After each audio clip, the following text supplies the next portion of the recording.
Today we're going to talk about the GoldenEar ForceField 30 subwoofer. It's a small subwoofer that I'll be using in conjunction with the GoldenEar BRX speakers, which I reviewed a few weeks ago. Let's see how it works.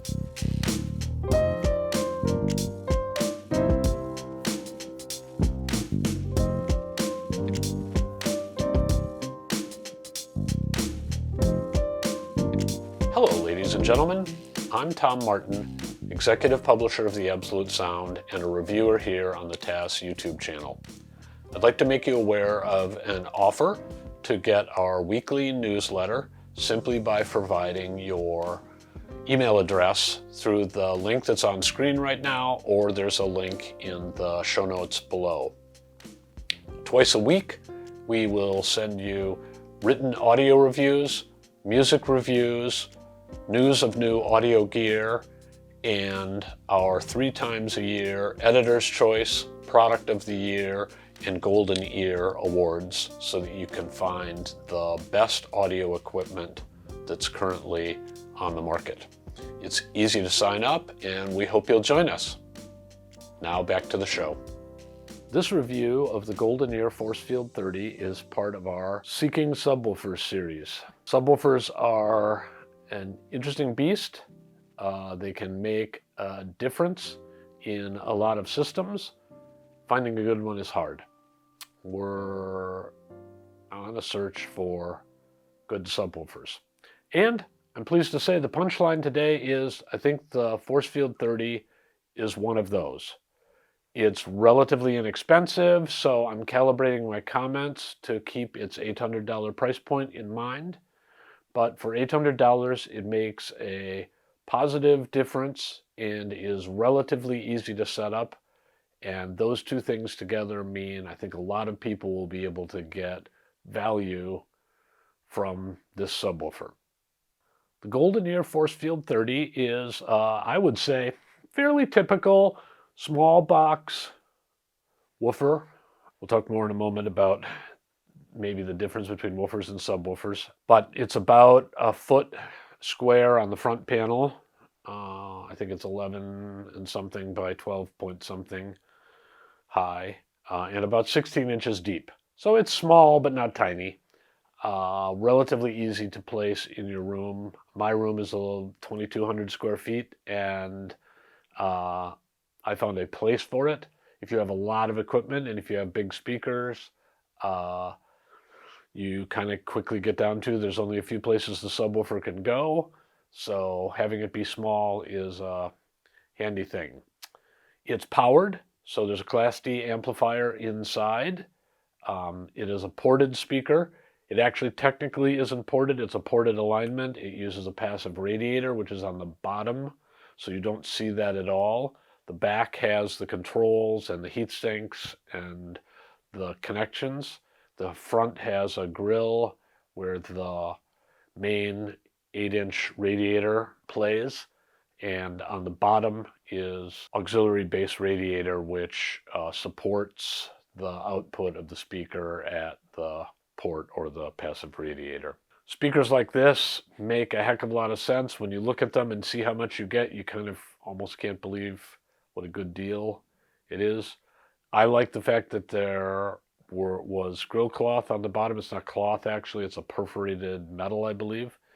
That means when you're picking it up, you don't poke your fingers through the driver. It's nicely finished. There are only a few controls on it. You have a crossover knob, so you can continuously vary where the crossover point is from about 45 hertz, I think, to somewhat over 100 hertz. And there is an output level knob. And those are your two controls besides where you place it in the room. It can be hooked up in a number of ways. Pretty standard, I would say, but it can be hooked up to the LFE port of a receiver if you're kind of using it in home theater mode. I'm not going to talk about that. I did not use it in that mode. It's got a left and a right RCA, female RCA jack, So you can go from preamp out into the sub, and it combines the left and the right signal into a mono bass signal. And that's what I did use. And then there are high-level connections where you can come off the speaker outputs of an amplifier when you don't have a preamp or a receiver or a device that's got a woofer output at the line level. You can use high-level outputs from speaker connectors. Surprisingly, I did not test that, but in other subwoofer situations, I've used that, and it actually can work surprisingly well. So this can be hooked up to most equipment, I would say. There could be configurations where it doesn't work, but I would say pretty flexible.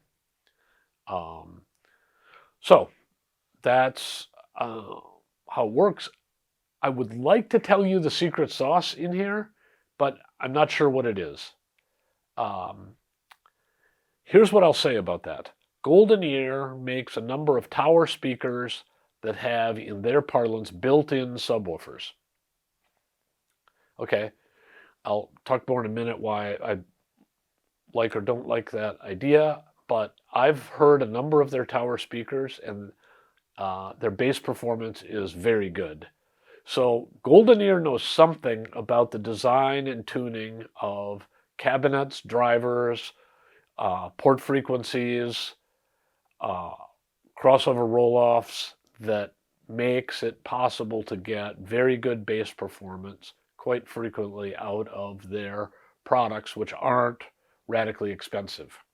So what's the secret sauce? I think it could be 100 little things that GoldenEar knows to do, and we'll talk in a minute about whether they've done them here. Okay, the GoldenEar ForceField 30 is far from the most expensive subwoofer or woofer. I'm going to try to refer to it as a woofer because it really is, I think, primarily set up to be used with stand mount monitors or other speakers that have a tendency to roll off starting in the upper bass or the top part of the mid bass.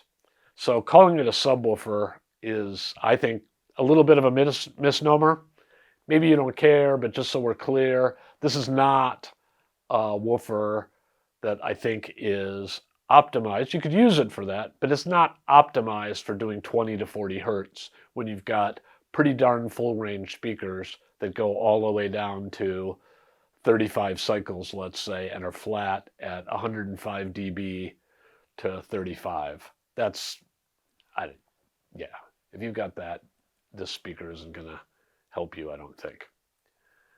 But a lot of us face the situation where we've got a speaker that rolls off somewhere in the mid bass, and we'd like to augment that a little bit to tweak the balance of the speaker somewhat so we could bring the bass level into line with the rest of what we're hearing and have the musical presentation sound balanced. That's what this speaker is about. I think that's what most of us actually want. So I think I like this speaker because it fit well with the intended purpose that I think a lot of people would have. The big thing I liked about it is a combination of two things. One is the bass sounded quite good, far from the best I've ever heard, but more than good enough to be satisfactory, enjoyable, and make an improvement to the BRX, which if you go back and listen to my review of the BRX, I really was impressed with that speaker, and for $1,900 you could spend a lot more and do no better or maybe worse. So the fact that it added to the pleasure and the accuracy of the BRX, the fact that the ForceField 30 was additive to that, was an indication to me that the bass quality was quite good. The second part of what I liked about it, so sound quality primarily in the mid bass, and I'll do extended dance mix on that in a second. But quality of the mid bass was very good. It didn't interfere with the rest of the range of the main speakers that I was using. So you got your mid bass, you got good bass definition, electric guitars, stand-up bass, piano, all sorts of low-frequency instruments sounded more balanced with the ForceField 30 in the system, but it didn't color voices or instruments that have their fundamentals in the 200, 300, 400 hertz range, which, we'll talk more about this in a bit, is a lot of instruments. So you don't want to get your bass and screw up the core of the music, which is, from essentially 200 to 2000 hertz. If you screw that up, you're not getting ahead. It's one step forward and two steps back. The ForceField 30 really did its bass thing and could be integrated quite nicely, combined with point number 3. And point number 3 is that it wasn't that hard to get that level of performance. I think in total I spent about 3 hours playing with the positioning of the woofer to find a place where I thought it was almost always additive and almost never subtractive to the experience of the BRX, the main speakers. And 3 hours in my book is not a heck of a lot of time. If you want a set and forget thing, I think a subwoofer without, or a woofer without automatic room correction DSP isn't going to work for you, and you're going to make other sacrifices if you do that. So yeah, this is not a set and forget thing, but it's not that hard. So those of you who have turntables, setting up a turntable is easily as hard as setting up this woofer to the point where you get very good sound. I did follow a path for subwoofer integration that I highly recommend, which is to have some kind of measurement equipment. If you have measurement equipment, you can see what might be wrong. It gives you educated guesses about where what you're hearing, which you don't like, let's say. Because if you just put it in place and it sounds great, okay, you're done. You don't need measurement equipment. But with woofers, that almost never happens. So if you have measurement equipment, you can get some guidance on, I can kind of see what might not be right here. Let me try this. It doesn't tell you what to do, but it gives you hints. So I followed a series of those hints. I tried the woofer in 15 different locations, combinations of location, output setting, and crossover frequency. And I think I hit the winner on attempt number 12. I kept going just to see if I could do a little bit better, and I didn't do a little bit better, so I was like, okay, we're done now. And I was quite happy.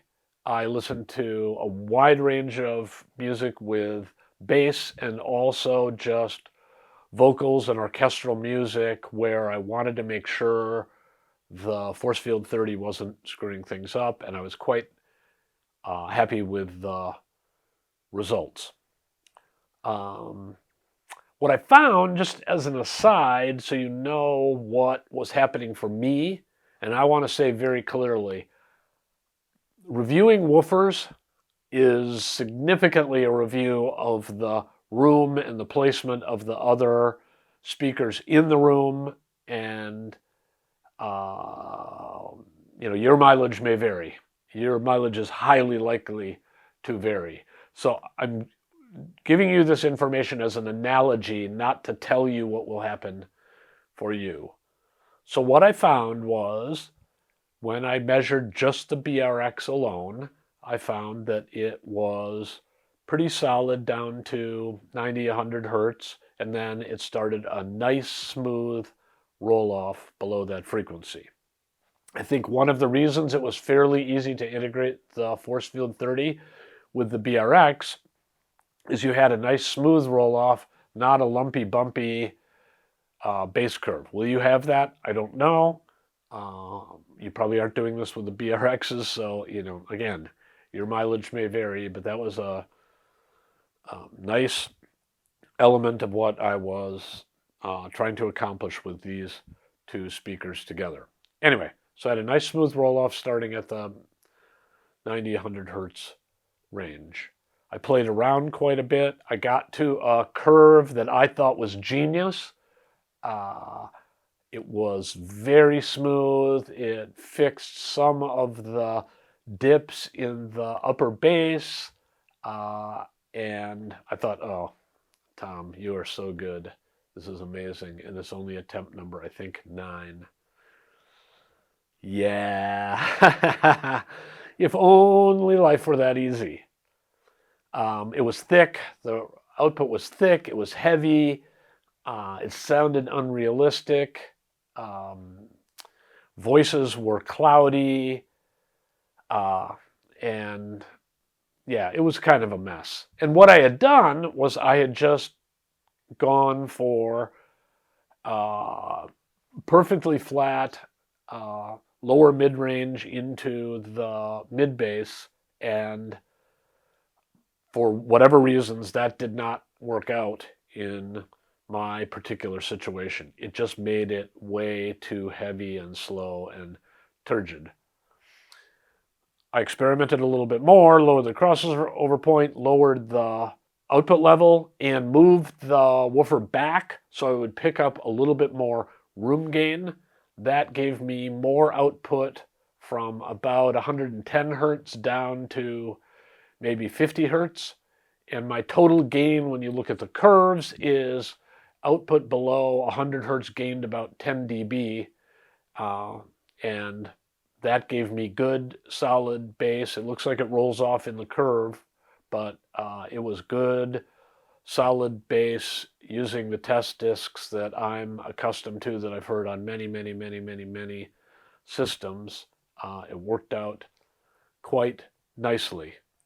Below 50 or 60 hertz, you just aren't going to have that much output. And so if you're, an organ fanatic, or, I don't know, really, really into deep bass, if you really prize the sense that super deep bass can give you of the size and space of the hall acoustic, I don't think it's going to be that easy to get it with this woofer.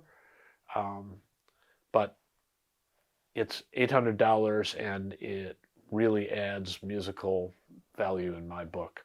So I enjoyed it a lot. I could easily use this if I were operating a system that fit with this price range, and I would highly recommend you take a listen. Okay, boys and girls, we are not done yet. I want to add a few comments to my discussion of the GoldenEar ForceField 30. I think these are important because they help frame the way you might think about subwoofers. As I said, this is part of our Search for Subwoofers series. And I think these are good things to keep in mind. They aren't that specific to the ForceField 30, but they apply to the ForceField 30 because they apply to shopping for or integrating just about any woofer system. The first thing I want to recommend you think about, I'm not telling you what to do, it's your life, it's your system, you know what you want. Just suggesting you think about this. The vast majority of high-end speakers spend a large part of the designer's budget on the bass system. Yep. So, what I think that means is when you're looking at the architecture that I had here, which is a satellite subwoofer or satellite woofer, separate woofer system, you want to make sure that you don't shortchange yourself on what you're spending, especially if you're starting from scratch and buying both the satellites and the woofer. You want to make sure you don't shortchange yourself on what you invest in the woofer system, because the people who are making some of the best speakers around are allocating a significant part. I'm going to say, just to pick a very broad number, over 50% of the designer's budget is being allocated to the bass system. Let me give you an example of two speakers that I really like that illustrate this point. The Wilson Audio Sasha DAW, which is about a $40,000 speaker, beloved by many, and the Wilson Alex V, which is one of the best speakers I've ever heard. The Sasha DAW and the Alex V have very similar mid-range and tweeter setups.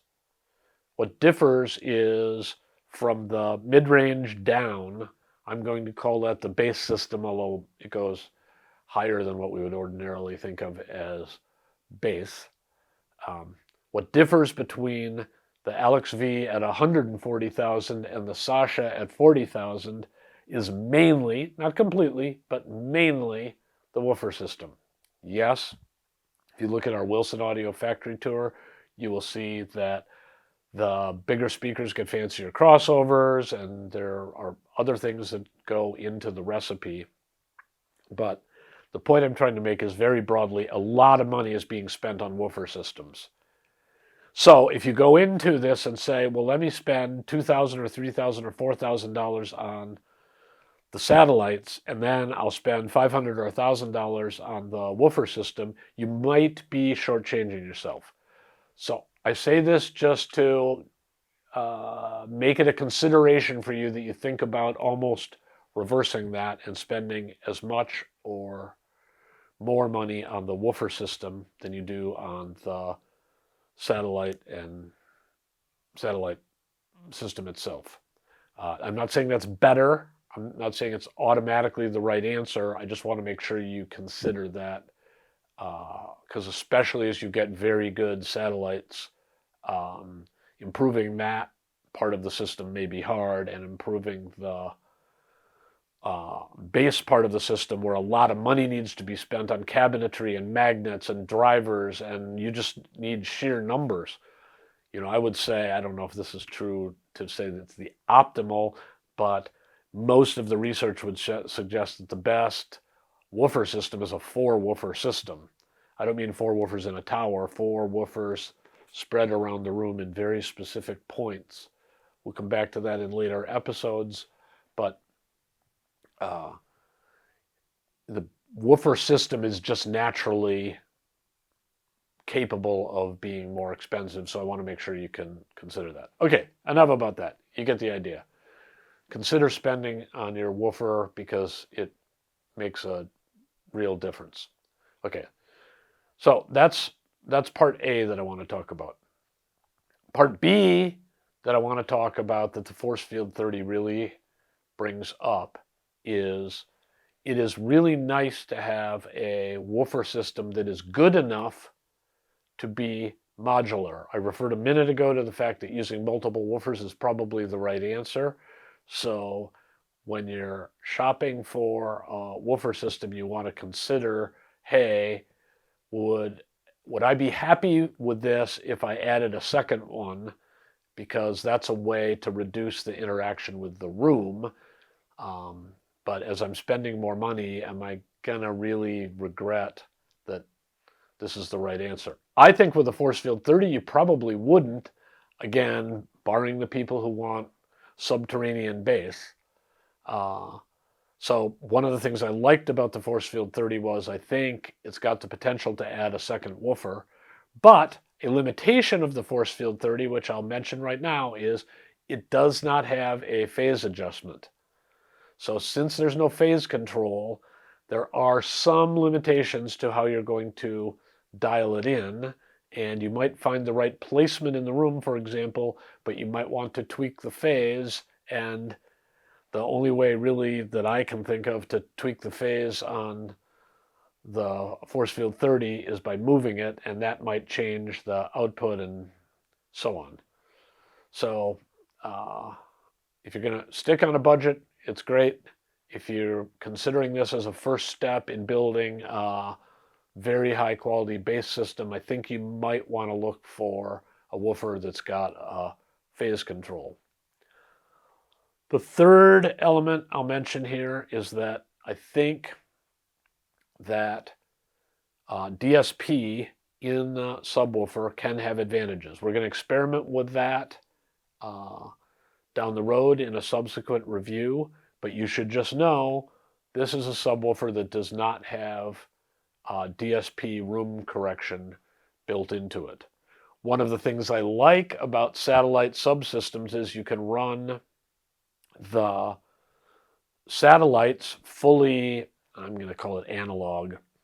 Of course, most of us are using digital signals, but analog, let's say preamplifier, analog amplifier straight into the speakers, while the DSP room correction is purely on the woofer element.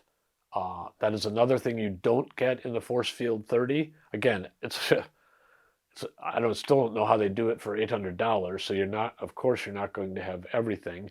But if you're thinking about this as the first step to kind of within your price range, relatively ultimate woofer system, this has the drawback of not having DSP built into the woofer system, and I think it's a great place to do it. You don't have the DSP theoretically, maybe, I don't know, interfering with the purity of the mid-range and high frequencies while getting the benefits of the kind of control over room modes that you can really only do with DSP. We can move these things around all we want and play with level and crossover, and we aren't even close to the level of correction. The tightness within frequency bands and the feedback-based control that we can do with DSP. I'll report on whether people are executing DSP in a way that you hear the advantage and go, I want that, but you should know right now that the ForceField 30 is not a DSP-based sub. Okay, as I hope you can tell, I really enjoyed my time with the GoldenEar ForceField 30. For $800, I think it does a very good job. I think it does a very good job for the people who are likely to be shopping for a woofer in this price range, in that it's relatively compact, so fits pretty well in small rooms, and I thought it was pretty easy to set up. It didn't have a million controls that were confusing, and it didn't take me that long to get it dialed in to where I really enjoyed it, and I thought it was an advantage over just the satellites alone. And as I've said ad infinitum, I really like the satellites that I used with this, so being able to blend with a really good satellite is it's an arduous test, and I think the ForceField 30 passed. I highly recommend you take a look at it, as well as the other GoldenEar woofers. This is kind of the baby of the line, and I think you'll be pleased with what you find. I hope you've enjoyed this video. I would encourage you, I would request, if you would, subscribe to the channel. It allows more of our reviews and show reports and interviews with industry luminaries and factory tours and product previews and audio basics to show up in your feed. And I think you'll enjoy those. I hope you'll enjoy those.